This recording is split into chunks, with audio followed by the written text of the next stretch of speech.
Salut tout le monde! Aujourd'hui on va parler du processeur qui est très important car c'est le cerveau de votre ordinateur. Allez, c'est parti pour découvrir ce composant.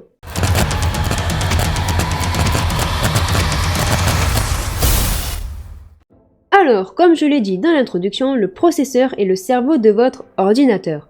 C'est lui qui va interpréter et exécuter les programmes avec un langage binaire. Le langage binaire, c'est le langage avec des 0 et des 1. Le processeur ressemble à un petit carré qui est constitué de circuits électroniques qui vont lire et écrire les informations. Il effectue également des opérations arithmétiques. Il sert aussi à échanger des données entre les différents composants de votre PC, comme la carte graphique ou la RAM, par des bus. Le processeur est fait de transistors, et plus les années avancent et plus ils ont de transistors. Le fait qu'ils ont plus de transistors est dû à la finesse des gravures, qui sont plus petites. Et donc ce qui fait que les transistors sont plus petits, et donc ils peuvent en mettre plus. L'information sur la finesse de gravure est retrouvée dans la fiche technique, dans Architecture. Le processeur possède aussi des unités de prédiction de branchement. En gros, sans rentrer dans les détails, ça sert à essayer de prédire ce que va faire le processeur. À l'intérieur de celui-ci, on retrouve plusieurs composants, conçus pour exécuter une ou plusieurs tâches. Certains vont être utilisés pour communiquer avec d'autres appareils, et d'autres pour stocker des données et exécuter des fonctions. Les composants communiquent entre eux en envoyant et recevant des signaux, par des conducteurs électriques. Maintenant, voyons les différents composants d'un processeur. On retrouve l'unité de contrôle, appelée séquenceur. Il gère et décode les instructions, sélectionne les registres et prend en charge les interventions. Elle permet donc la communication entre les différents périphériques et la mémoire. On a aussi les registres, c'est la mémoire cache. Qu'est-ce qu'une mémoire cache ? C'est une mémoire plus rapide que la RAM. S'il y a des données qui sont plus souvent utilisées, ils seront stockés dans le cache, pour éviter d'aller les chercher dans la RAM et gagner du temps. On a aussi l'horloge. Elle sert à la synchronisation des processeurs de type synchrone. Et enfin, les bus. Il y en a 3.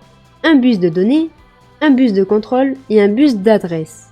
Ces caractéristiques aussi varient d'un processeur à l'autre, par rapport à son architecture, sa fréquence d'horloge en MHz ou GHz, la finesse de gravure et son nombre de cœurs.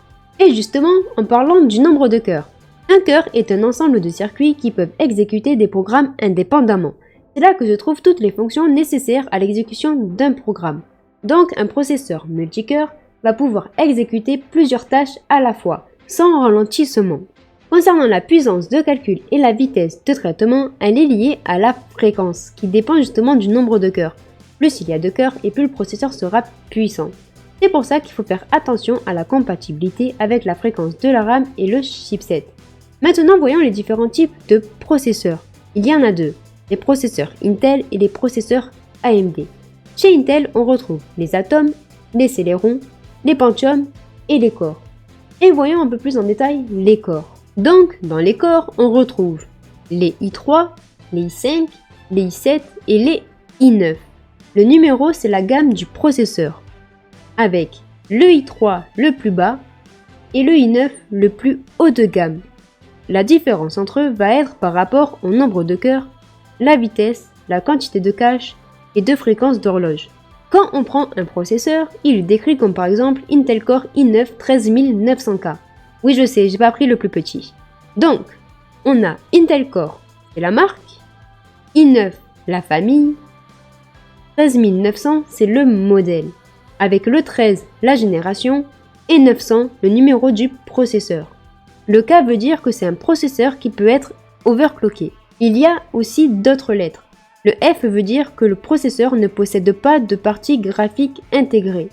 Le G veut dire qu'il y a une graphique supplémentaire intégrée. Le X, un nombre de cœurs élevé pour le travail de création. Le H et le U, c'est pour les PC portables.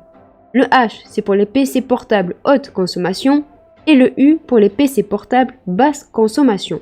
Chez AMD, on a les Athlon, les Seria et les Ryzen. Voyons les Ryzen d'un peu plus près. On a donc R3, R5, R7 et R9. Avec le R3 entrée de gamme et le R9 très haut de gamme. La désignation est la même que chez Intel. Par exemple, un AMD Ryzen 9 7900X, on aura AMD Ryzen, c'est la marque. Le 9, c'est la génération. Le 7900, le numéro du processeur. Et le X permet de pousser sa fréquence de boost. Chez AMD, il y a d'autres lettres aussi. Le G qui veut dire qu'il y a une partie graphique intégrée. Le XT qui permet de pousser sa fréquence de boost, mais plus haute que le X. On a aussi le U et le H pour les PC portables. Alors le U c'est pour les PC portables avec une basse consommation et le H pour les PC portables avec des fréquences plus hautes. Voilà pour le processeur, vous connaissez l'essentiel de ce composant qui est très important pour votre PC. Si vous avez aimé la vidéo, n'oubliez pas de me mettre un pouce bleu, de vous abonner si ce n'est pas déjà fait, et nous on se retrouve soit sur Twitch, soit dans une autre vidéo. Bye!